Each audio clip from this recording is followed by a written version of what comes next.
જે બ્રહ્મરૂપ થાય એ જ પરબ્રહ્મને પામે. પૂરું થઈ ગયું. સિદ્ધાંત તો એ જ રહેવાનો. કોઈ પણ જગ્યાએ જાઓ સિદ્ધાંત તો એ જ રહેશે.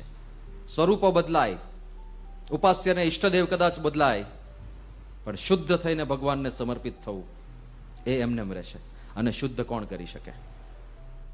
ગુણાતીત ગુરુ. જે પોતે શુદ્ધ હોય એ બીજાને શુદ્ધ કરે. દાખલા તરીકે કોઈક અત્યારે વરસાદમાં પલળીને આખો ગારો ગારો થઈને આવે, અને એ આવે કે જ્ઞાનનયન સ્વામીના ખભે માખી બેઠી છે, ચાલો ઉડાડી આવું. એ માખી ઉડાડવા હોય તો બીજું શું લપેડતો જાય? પોતે શુદ્ધ નથી તો એ અશુદ્ધ માણસો બીજાને અશુદ્ધ જ કરે. એટલે જ આખો સંગ કુસંગનો વિવેક આમાં કયો છે ને, કે કોનો સંગ કરવો ને કોનો ના કરવો. એ એના માટે છે કે હારું અશુદ્ધમાં ઘૂસી ગયા તો એ આપણને એનો જ રંગ લગાડશે. એટલે સંગમાં બહુ ધ્યાન રાખવાનું છે. એ આજ્ઞાનો ભાગ આવે છે. પણ એવા સાચા સંત મળે, સાચે સંત મિલે કમી કાહુ રહી, સાચી શીખવે રામ કી રીત કુંજી. એવા સાચા સંત મળ્યા છે આપણને, બહુ મોટા ભાગ્યની વાત છે.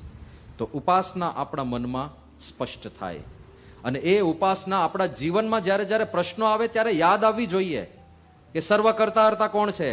મારા ઈષ્ટદેવ ભગવાન શ્રી સ્વામિનારાયણ છે. એમની મરજી વગર મારા જીવનમાં કોઈ ઘટના બને નહીં. એટલે જો આપણને એવું લાગે કે દુઃખી કર્યા છે મને, તો એ કરનાર આપણા ઈષ્ટદેવ છે, અને આપણને દુઃખ જેવું લાગે છે પણ એ આપણને સુખી જ કર્યા છે. એ શ્રદ્ધા આપણી રહેવી જોઈએ. હા, કારણ કે આપણે સર્વજ્ઞ નથી.